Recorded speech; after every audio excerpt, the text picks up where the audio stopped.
মানুষ চেনার বিভিন্ন উপায় আছে যা ব্যবহারে আপনি একজন ব্যক্তির প্রকৃতি এবং চরিত্র সম্পর্কে ধারণা পেতে পারে। এখানে 5টি উপায় উল্লেখ করা হল। 1. তাদের কথোপকথন।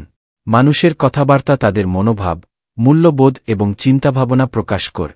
তাদের কথোপকথনের বিষয়বস্তু, ভাষা ব্যবহার এবং আবেগ প্রকাশের ধরন দেখলে আপনি তাদের চরিত্র সম্পর্কে ধারণা করতে পারে।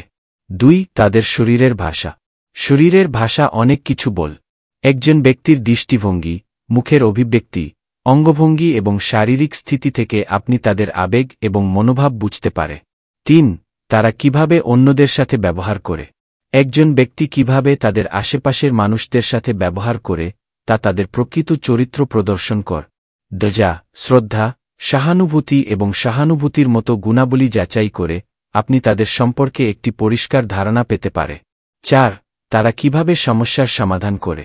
কোনো সমস্যা বা চ্যালেঞ্জের সময় একজন ব্যক্তি কিভাবে প্রতিক্রিয়া জানায় এবং কিভাবে সমস্যার সমাধান করে তা তাদের মানসিকতা এবং দক্ষতা প্রকাশ করে। ধৈর্য, বুদ্ধিমত্তা এবং সহনশীলতা পরীক্ষা করার একটি ভালো উপায় এটি। 5. তাদের পছন্দ এবং অভ্যাস। একজন ব্যক্তির দৈনন্দিন জীবনের পছন্দ এবং অভ্যাস তাদের মূল্যবোধ এবং জীবনধারা সম্পর্কে অনেক কিছু বল। তাদের বিনোদনমূলক কার্যকলাপ, খাদ্যাভ্যাস, সময় পরিচালনা এবং শখ তাদের চরিত্রের একটি অংশ প্রকাশ করে।